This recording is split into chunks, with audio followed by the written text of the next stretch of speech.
Hey, what's going on everybody? Welcome back to another episode of The Whiskey Cove. And on today's episode, we have another store haul coming your way. Run the video.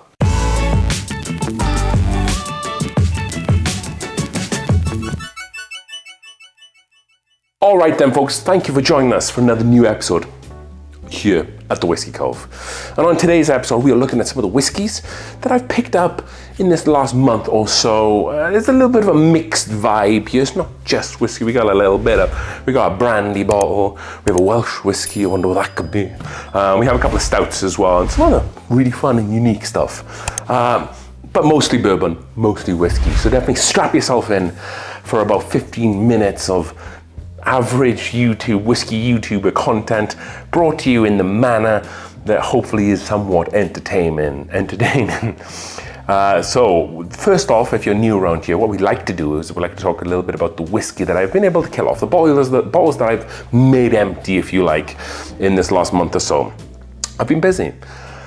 And I've also had a few people help me with that as well, but mainly I've been busy. It's been a pretty tough month, June has, for a lot of different reasons, but that's not for me to get into. However, bottle number one that I was able to kill off was this bad boy, the Maker's Mark, the 2019, the RC6. This is where the wood finishing series at Maker's Mark started. This was the first bottle, 54.1% ABV. This was very hard to find because they didn't put that many out the first year, and after that, I think people caught on a little bit. They wanted to backtrack and pick all the ones up. So this is a difficult bottle to find. And this was probably the worst one. I didn't like it as much as all the others. I think we did a blind battle of the Maker's Mark, and I want to say this finished either last or thereabout. There's not much more I can say on that. Don't go, my advice, unless you're gonna try to collect it, I guess, don't go back and pay over the odds and look for it. I felt like it just wasn't worth it. Go and get the BRT02 or FAE or 1 instead. Kentucky Spirit, Kentucky Straight Bourbon Whiskey. This is the single barrel ones. Great whiskey, really great sipper for like 40, 50 bucks. Single barrel, everything's a little bit unique. Kind of reminds me of the Long Branch, but with a little bit more of a finish. The Long Branch is nice and sweet, has some good flavors up front, but then just falls off, there's no finish. I feel like that's kind of the older brother, if you like. Dickel, the 15-year bottle. We kind of had this for quite a while. This is 52.3%, so one of the higher ABV ones. And as I always tell people, if you're gonna go and try to get one of these bottles, get the ones that are above 50% ABV if you can find. A 15-year Tennessee single barrel, paid like 55 bucks for him. A bargain, it's not too bad. Yes, it's Tennessee whiskey. Yes, it's Dickel.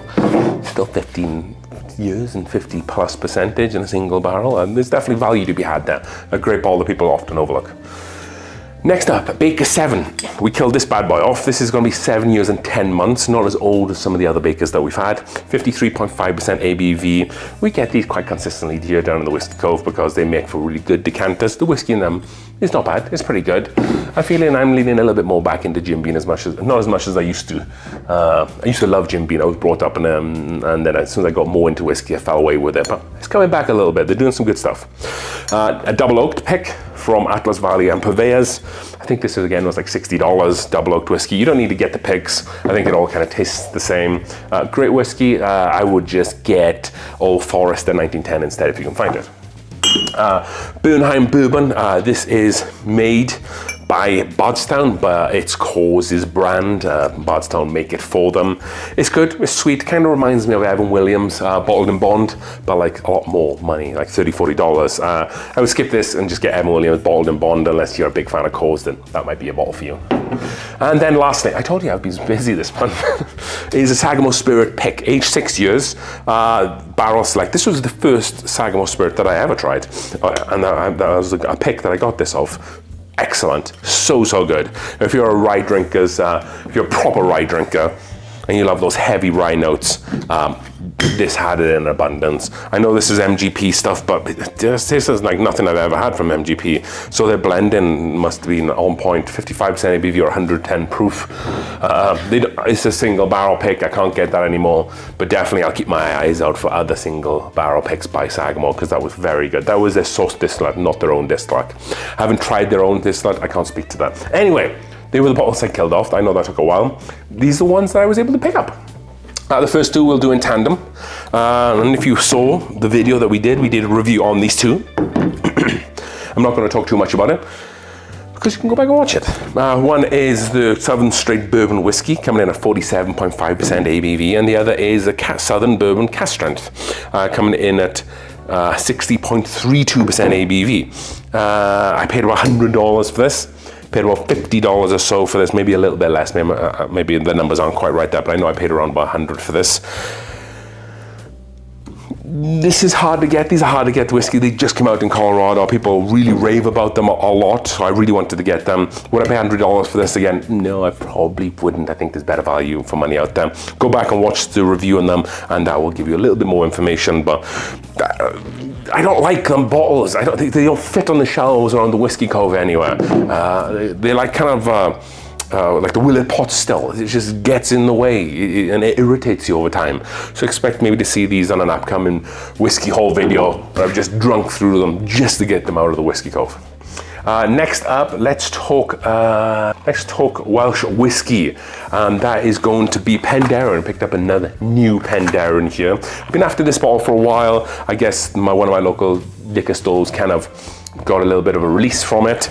This is going to be the Penderyn Single Malt Welsh Whiskey, Madeira finished, 46% ABV or 92 proof. I think this costs high 60s. But yeah, a Welsh whiskey from the motherland there, and then brought over also after being finished in Madeira. I can't speak here. What's going on? After finished in Madeira barrels. So you might be able to find this here in a lot of your stores. That Penderyn is definitely becoming more available.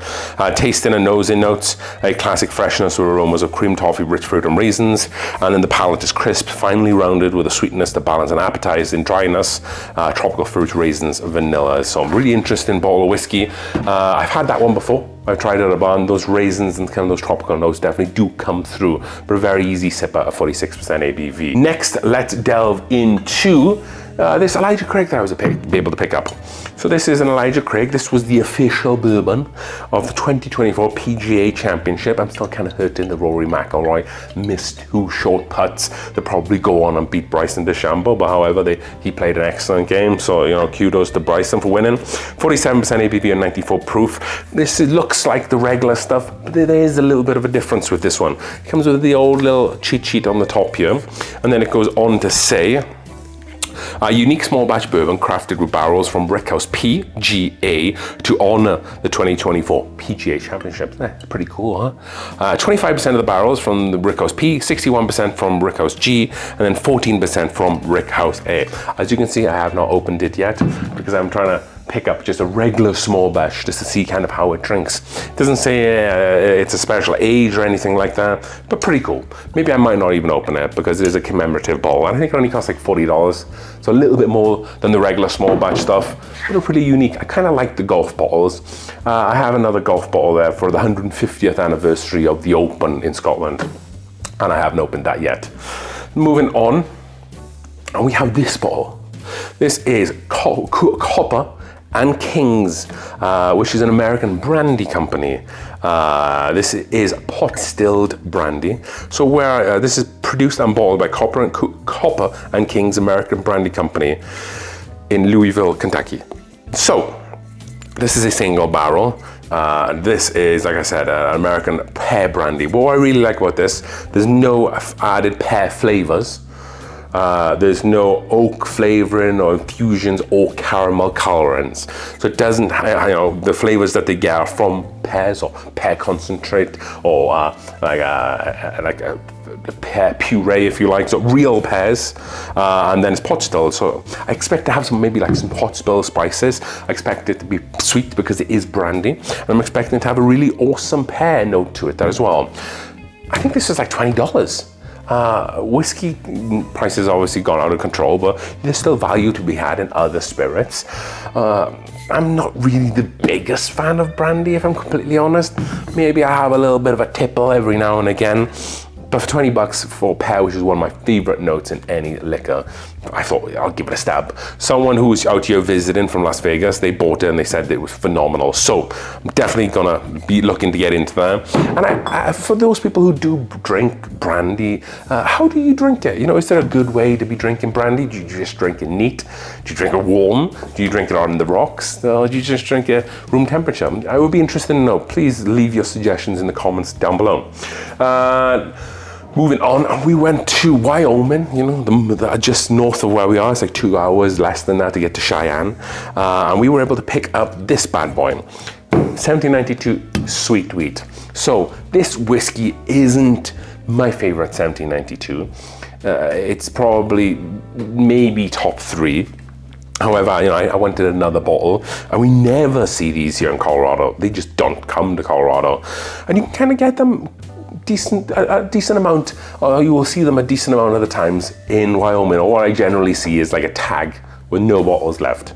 But we were able to pick this up and it was $50. I think that's a very affordable price for this bottle. I think that's actually a little bit on the cheaper side, because normally you might see a little bit higher than that. 45.6% ABV or 91.2 proof. Good sipper, and it's another wheat whiskey to have in the Whiskey Cove here. We have the another one up here. This is open, but now we have a little bit of a backup for that, so we'll be ready to go. That is the 1792 Sweet Wheat. Moving on, and let's do the 2 stouts that we have here, and then we have 2 bourbons after that to finish off. And one of my favorite breweries here in Colorado, Something Brewery, they had 2 of these releases here.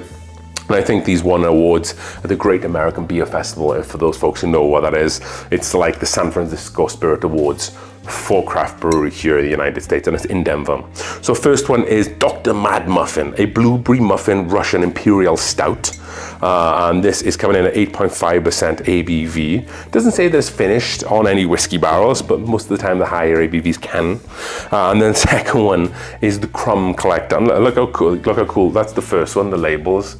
And then the Crumb Collector is the Cookie Monster, like Possessed.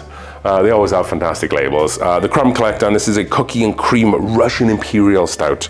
This is coming in at 8.5% ABV as well. So just cool, 2 cool bottles. They always have 2 good designs. I think I actually have only paid like $10 a piece for these, which is pretty good for like a limited craft stout. So really good value for money. Like I said, they always do some really good stuff, and they do really well in the Great American Beer Festival in terms of awards for some of their stouts.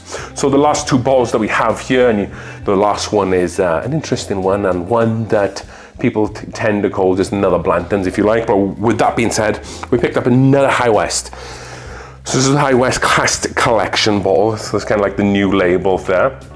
And this is a blend of straight bourbon whiskeys finished in Barbados rum barrels. That sounds exotic, right? 50% ABV or 100 proof. This is batch 23104. So if you weren't aware, they changed how they do their single barrels. They don't do like the traditional single barrels. They're just gonna do like a 1 release to everybody as much as they can of 1 finish, then move on to the next finish. So it's more of like a small batch as opposed to single barrel. The price on these has gone up a little bit. This is $65, but I do like rum, and I do generally most of the time, not so much lately High West, like High West, but for $65, it's a little bit more than I want to pay for them, but I think that's the cheapest that you'll find these new ones, and I've been wanting to try to find like a Jamaican rum or a Barbados rum, something in that region that was like a Finnish whiskey. So I'm happy that I was able to pick that up.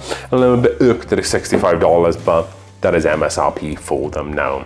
And then the last bottle on this list, that is going to be the Hancock's Single Barrel Reserve. So whilst I was in Wyoming, I was able to pick this guy up here. I did pay a little bit more than I wanted to, $80. I guess that's what I seem like the price of Blanton's is here in Colorado right now, is right around $80. And people kind of call this like a fake Blanton's, but this is just equally hard to find, if not harder to find than Blanton's. It is close to Blanton's ABV. This is 44.45% ABV. And like I said, this is distilled, aged, and pulled by the Buffalo Trace Distillery in Frankfort, Kentucky. I think we need to do a blind. We need to do like maybe like an Elmer Teely, a Blanton's, and a Hancock's blind. What else could we do? Maybe John J. Bowman single barrel. What else is kind of like Blanton's? I think that would be pretty good, those three there. Maybe the single barrel Jean J. Bowman. Let me know what you folks think down in the description below, if that's a blind that you folks be interested into. So we had a good amount of bottles here. We had a little bit of everything, and we got a lot of bottles out to the Whiskey Cove that we were able to kill, and of course we brought some more back in that I have to drink. The tough work that I do for everybody, right? So if you liked today's video, definitely smash that like button, and if you're not a subscriber, what are you waiting for? Go down below, hit that subscribe button, and hit the bell icon too, so you can stay up to date with the news that we put out, the kind of like the surveys, or kind of like the polls that we like to do, and for some live events that we'll have coming up here. So as you say on this channel, as you drink through the world's whiskies, one glass at a time, cheers.